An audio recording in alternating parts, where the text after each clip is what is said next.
Hello, sports fans. Welcome to this week's installment of the Democrat Sports Spotlight. I'm Democrat sports writer Seth Stringer here with Mark Johnson, head coach of the 4-4 Smith Cotton Tigers.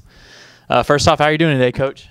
Yeah, I've been better, but it's a new week.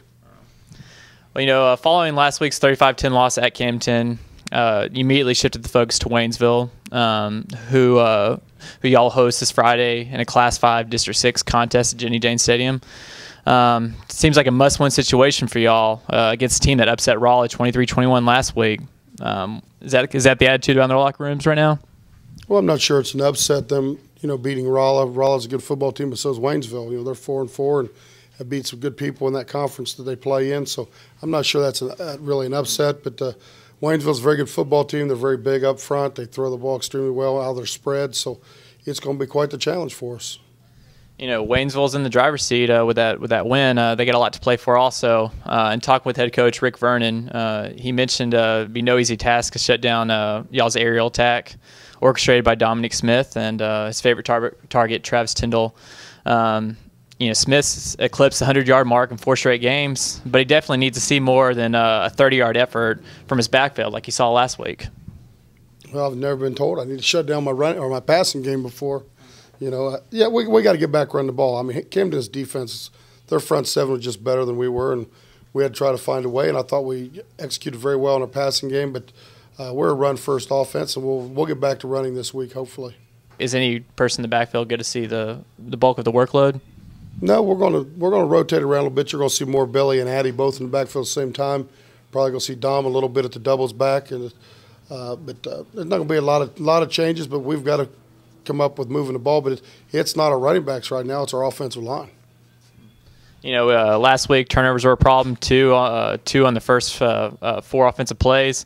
It can't happen this week, and you can't dig yourself a 14 or 13-0 hole and expect to win.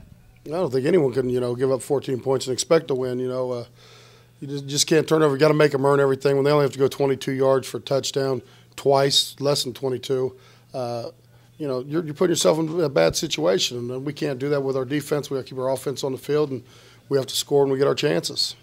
Defense also has to do its job. Waynesville quarterback James Holler has been airing it out with efficiency.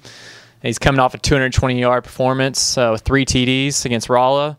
He's thrown for 130 yards a contest. He has 3 receivers with 40 or more catches, and he also has a backfield that's averaging 178 yards a game. Seems like they have some weapons. Oh, they do. They're a spread offense that averages, like I said, almost 180 yards a game rushing and about 160 yards a game passing. So they're probably the most balanced football team we faced all year. Their offensive line is big. They've got great athletes on the outside. It's all about the timing of their passing game. We need to try to throw off their timing a little bit. But like I said earlier, our defense is going to be an offense. We got to move the ball, keep them off the football field. Team started off really well this year, 4-1 record, lost 3 in a row. But you come back to Jaynes, a place y'all won 15 out of 16. Definitely hoping for some momentum from the home crowd. I'm guessing. Well, it's nice to be back home. Like I said, we have, we play well here like everyone else does. Normally plays better at home, but, we still have a chance. Our number 1 goal is to get to 500, and that's what this ball game does to us. If we can get a win here, we're 500, and, that's the big emphasis right now on our football team. We're not talking a lot about districts. We're talking about ourselves and, just do what we need to do to win this football game.